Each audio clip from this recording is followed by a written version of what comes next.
Majina naitwa Abubakari Sadi Mbajo, ni mkufunzi mwandamizi kutoka Wakala ya Elimu na Mafunzo ya Uvuvi. Kwa Kiingereza ni Fisheries Education Training Agency.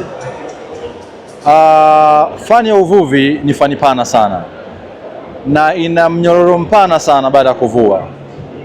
Katika huo mnyororo, moja ya kazi zinazofanywa ni kuchakata mazao ya uvuvi, ambapo yanatupa vitu viwili: bidhaa ambazo ziko tayari kuliwa na bidhaa ambazo mabaki hayawezi kuliwa.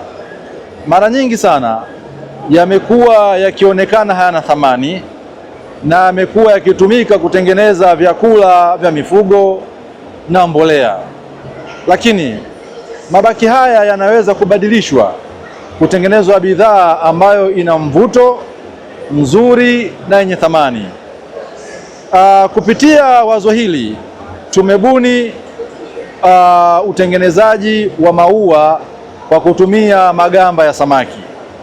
Hili ni wazo la mwanafunzi, amelileta kwetu, tumeliboresha na mpaka amefanikiwa kutengeneza. Wazo hili ni moja ya matakwa ya taasisi yetu.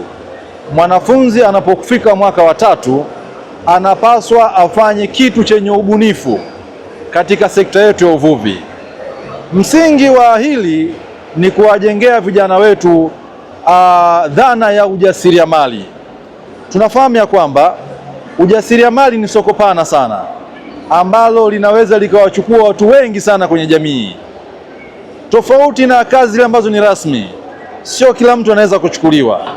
Kwa hiyo katika muktadha huo, kijana wetu huyu ameweza kubuni mapambo ya maua yanayotokana na mabaki au magamba ya samaki.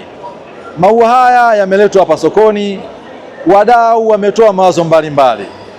Yako mengi ya kuboresha, yako mengi kufanya kazi, lakini walau jitihada zimeonyeshwa na kitu kuonekana. Ni matarajio yetu kwamba baada ya kufanyia maboresho yale ambayo tumeelekezwa na wadau wetu, bidhaa hii itarudi sokoni na walio wengi wataipenda na kuikubali. Tunaiomba jamii iipokee bidhaa hii na ije kwa Wakala wa Elimu na Mafunzo ya Uvuvi kujifunza mambo mbalimbali. Karibuni katika banda letu Fisheries Education and Training Agency FETA katika maonyesho ya 8/8/2026. Kauli mbiu: kutambua soko, kuzalisha kwa tija, kutekeleza dira 2050. Kwa majina naitwa Agnes Bwile, ni mwanafunzi wa FETA Main Campus Mbegani. Vile vile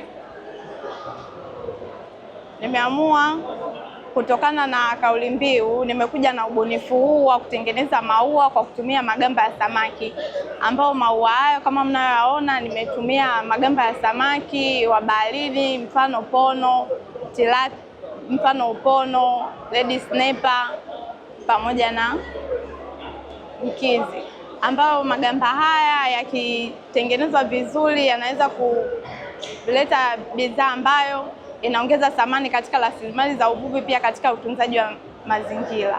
Hili wazo ni ubunifu kutokana na masomo yetu tunayojifunza, uchakataji wa samaki.